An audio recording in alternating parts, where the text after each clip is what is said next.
ॐ अज्ञानतिमिरान्धस्य ज्ञानाञ्जनशलाकया चक्षुरुन्मीलितं येन तस्मै श्रीगुरवे नमः।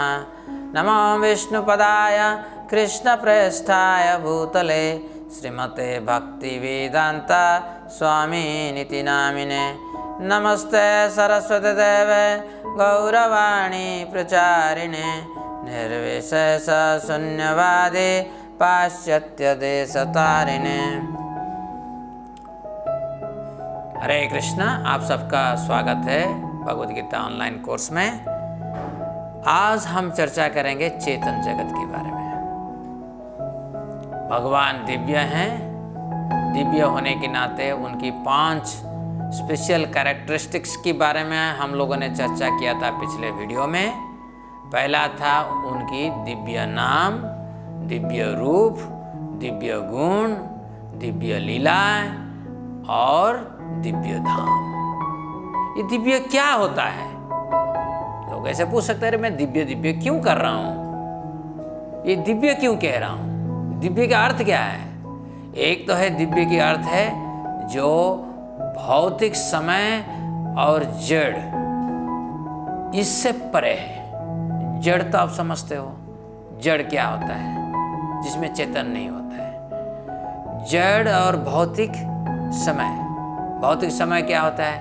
मुझे लगता है मेरा अतीत है, अभी मेरा वर्तमान चल रहा है और मेरा भविष्य है।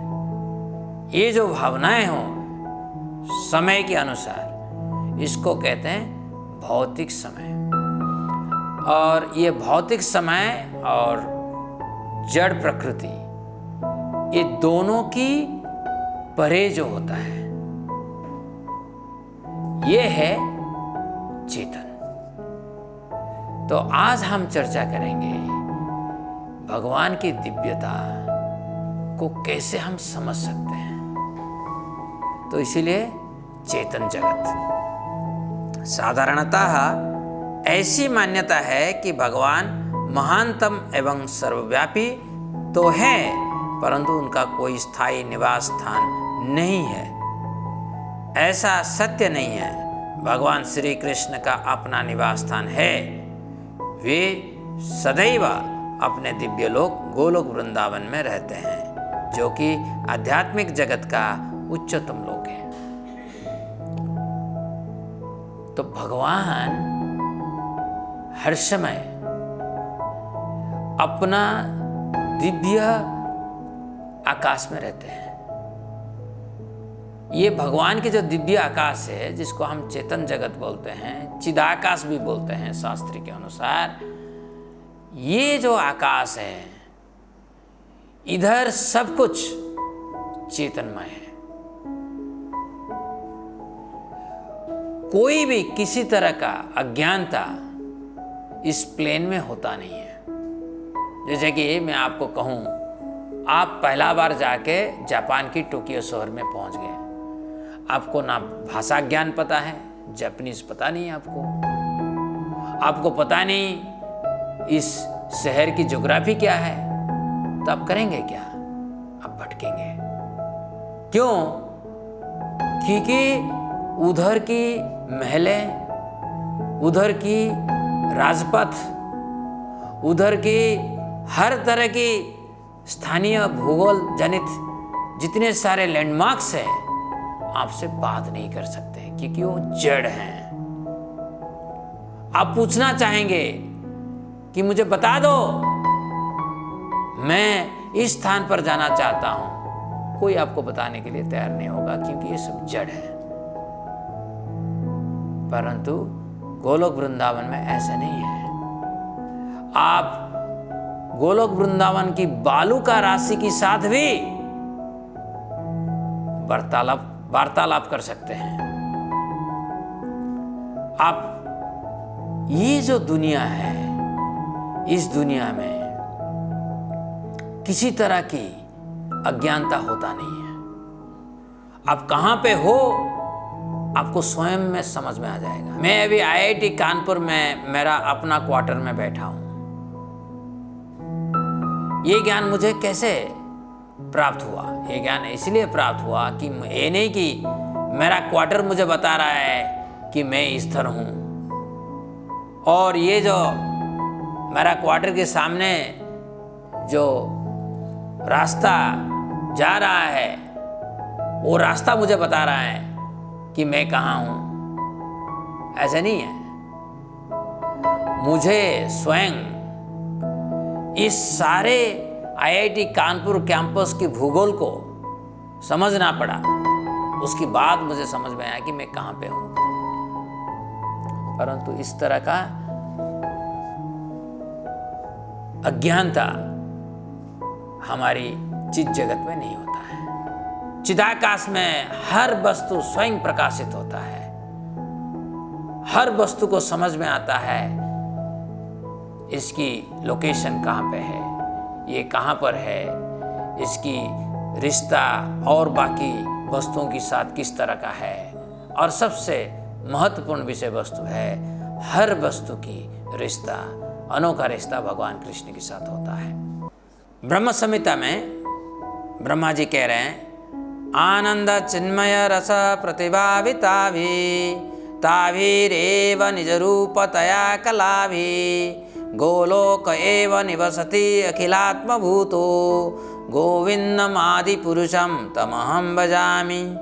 परम पुरुषोत्तम भगवान गोविंद जो अपने शरीर से निकलने वाली कांति से सभी की इंद्रियों को संचालित करते हैं, अपने दिव्य धाम गोलोक में रहते हैं, अपनी आनंदमय आध्यात्मिक कांति के रूप में वे अपनी सृष्टि के कण कण में विद्यमान हैं। इसकी अर्थ है कि भगवान कृष्ण और उनके प्रिय भक्त, जैसे कि सर्वोच्च भक्त है राधा रानी, उनकी सखियां और उनकी सखा जैसे कि गोप बालक हैं, इन सब के साथ 64 कलाओं से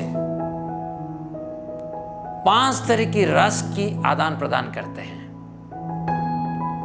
और ये कहां आदान प्रदान ऐसा होता है?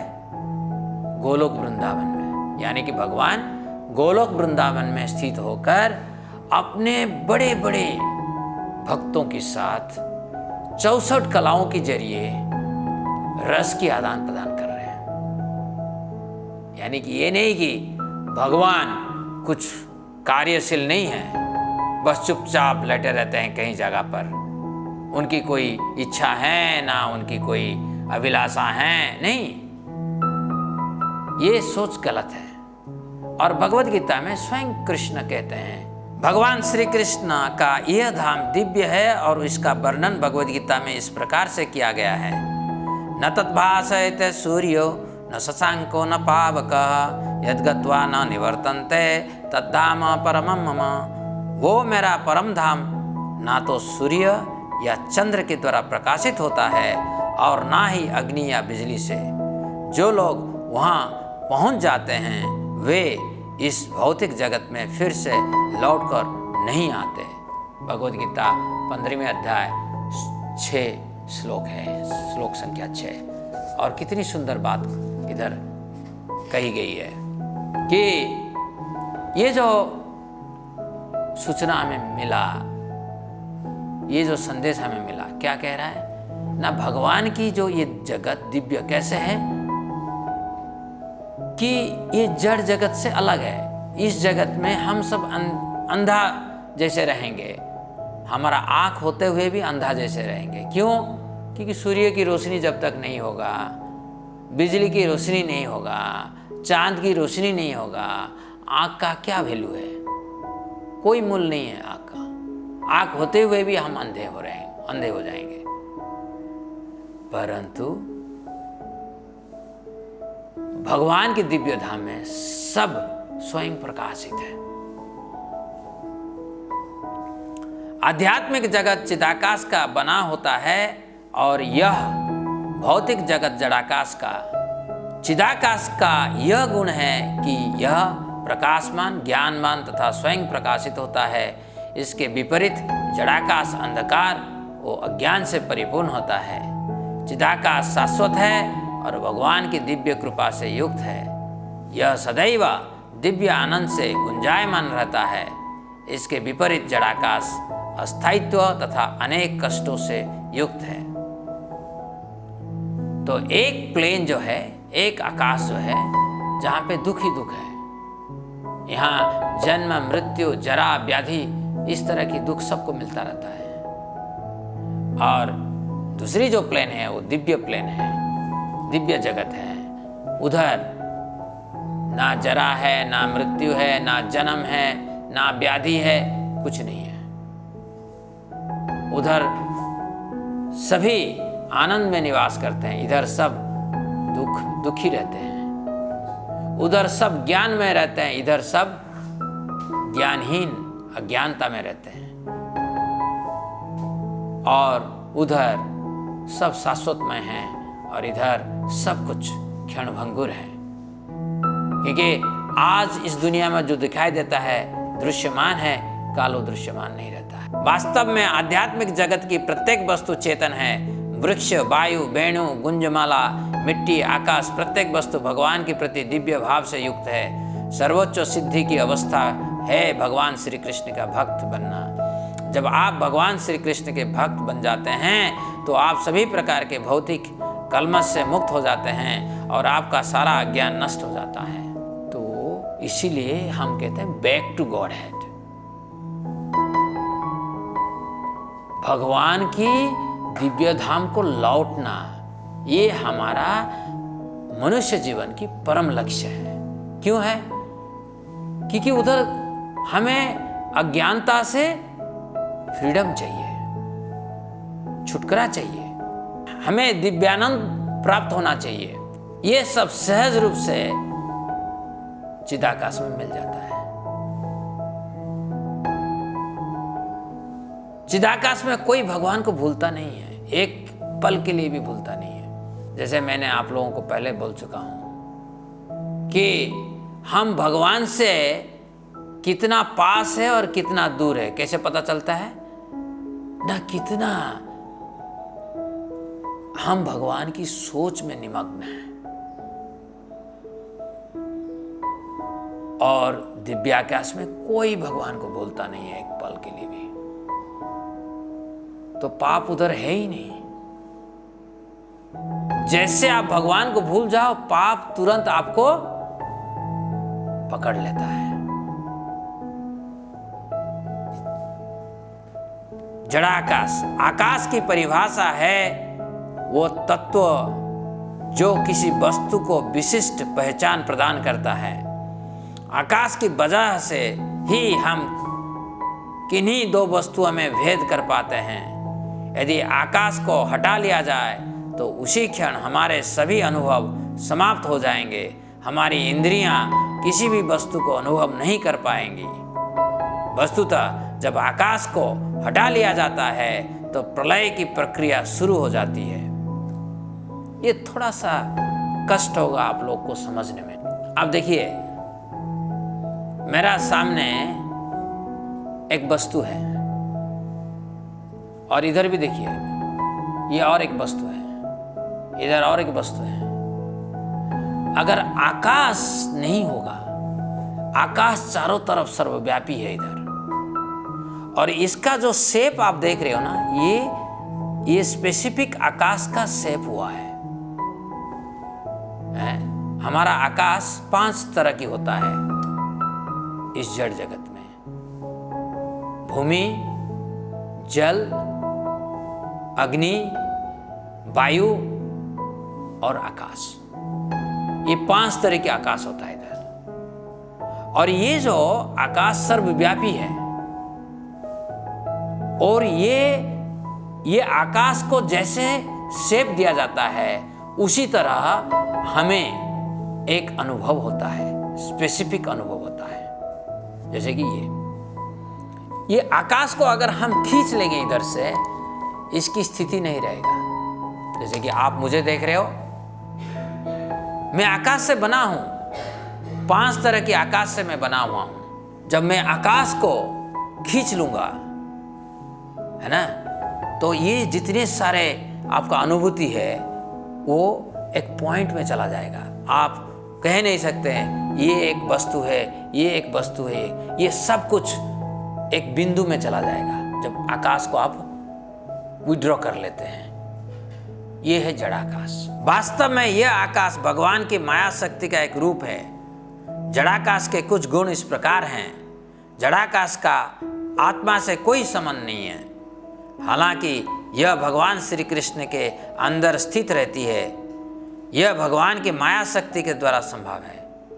तो यानी कि ये जो जड़ शक्ति है, इसके साथ आत्मा का कोई संपर्क नहीं है। जड़ाकाश की गतिविधियां जीव और कृष्ण के बीच दूरी पैदा करता है। इधर हर चीज जो है हमें भुलाने के लिए कोशिश करता है भगवान को, परंतु जो महानुभव होते हैं, जो भगवान के भक्त हैं, जो भी कुछ वस्तुएं इधर हैं, इसको कृष्ण से जोड़ के रखते हैं। इसीलिए वो कृष्ण के पास रहते हैं। परंतु साधारणतः लोग ये जो आकाश है, इस आकाश में ऐसे भटक जाते हैं और भटकते रहते हैं कि ये भूल जाते हैं कृष्ण कहाँ पे है। दो व्यक्ति भौतिक रूप से निकट हो सकते हैं, परंतु हो सकता है कि वे मानसिक चेतना के आधार पर बहुत दूर हों। अर्थात जड़ाकाश में एक अनुक्रम है। देखने में तो दो वस्तुएं निकट स्थित हो सकते हैं, परंतु भावात्मक अर्थ में वही दो वस्तुएं एक दूसरे से बहुत दूर हो सकते हैं। जैसे कि आप लोग देखे होंगे, एक छत के नीचे पति पत्नी रहते हैं, परंतु वैचारिक भावना दोनों का अलग अलग है। तो पत्नी रहती अपना मायके में और पति सड़ रहा है, परंतु दोनों एक छत के नीचे हैं। कुछ देर के बाद डिवोर्स के लिए चलते हैं। इसके कारण क्या है? क्योंकि हम सब भगवान से दूर हैं। चिदाकाश के अंदर रहते हुए हम भगवान को दूर कर देते हैं, फिर सोचते हैं हम आपस में भाईचारा सृष्टि करें। ये संभव नहीं है। हमारा बीच में दूरी तब जाके कम होगा जब हम भगवान से करीब रहेंगे। दुर्भाग्यवश जड़ाकाश की ऐसी अर्थपूर्ण समझ हमारे वर्तमान वैज्ञानिकों को नहीं है। भगवद गीता के अनुसार ये जड़ाकाश अशाश्वत, अज्ञानपूर्ण वो दुखदायी है। हमें इस पर चिंतन करना चाहिए। मित्रों, इसके बारे में सोचिए। इस जड़ाकाश के अंदर हम दिव्याकाश को प्रकट करा सकते हैं। कैसे? हमारी दिव्य भावना से। उसके बारे में हम अगली वीडियो में चर्चा करेंगे। अभी बस इतना समझिए कि जड़ाकाश के अंदर हमारी भावना जो है कृष्ण से दूर होता जा रहा है। इसकी रचना ही ऐसे है। तो हमें तो जड़ाकाश से दूर जाना है और चिदाकाश के अंदर अवस्थान करना है। ये नहीं कि चिदाकाश को जाने के लिए हमें जड़ाकाश को त्याग करनी है। नहीं, ऐसा नहीं है। जड़ाकाश का अंदर रहते हुए हमारा भावनाओं को दिव्यता की ओर लेना पड़ेगा। तब स्वयं ही हम देख सकते हैं हम दिव्याकाश में ही स्थित होते हैं। हरे कृष्ण।